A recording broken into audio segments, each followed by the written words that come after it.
इस वीडियो में हम लोग देखेंगे कि सभी गुणनखंडों का योग कैसे ज्ञात किया जाता है, सभी सम गुणनखंडों का योग, विषम गुणनखंडों का योग कैसे फाइंड करेंगे। तो चलिए शुरू करते हैं। कोई नंबर ले लेते हैं, जैसे कि 480 ले लिया।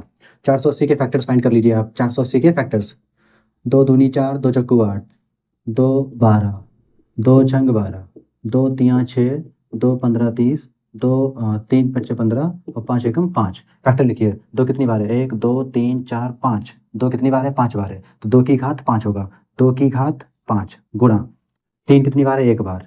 3 की घात 1 गुणा 5 कितनी बार है? 1 बार। 5 की घात 1। ठीक है, आपको क्या बताना है? सभी गुणनखंडों का योग बताना है। तो 2 की घात 5 है, आप इसको लिखिए 2 की घात 0 प्लस 2 की घात 1 प्लस 2 की घात 2 प्लस 2 की घात 3 प्लस 2 की घात 4 प्लस 2 की घात 5 तक, इस टाइप से ब्रैकेट। 3 की घात 1 है तो लिखिए 3 की घात 0 प्लस 3 की घात 1। तब 5 की घात 1 है तो लिखिए 5 की घात 0 प्लस 5 की घात 1। अब इन सबको हल कर लीजिए। 2 की घात 1 का 2 की घात 0 का मतलब 1 प्लस 2 की घात 1 का मतलब 2, इसका मतलब 4, 2 की घात 3 है तो 8, फिर 16, फिर ये क्या हो जाएगा? 32। ऐसे ये वाला 3 की घात 1 का मतलब क्या है? 1, और ये 3, और ये 1, और ये 5। ऐसे ही इन सबको जोड़ लीजिए। 32, 16, 8, 4, 2, 1 सबको जोड़ेंगे तो 63 आएगा। 63 प्लस 3 और 1 4 प्लस 5 और 1 6, सबकी गुणा करिए तो 63 गुणा 6 चौक 24, दोनों की गुणा करेंगे तो आपको मिलेगा 15 12।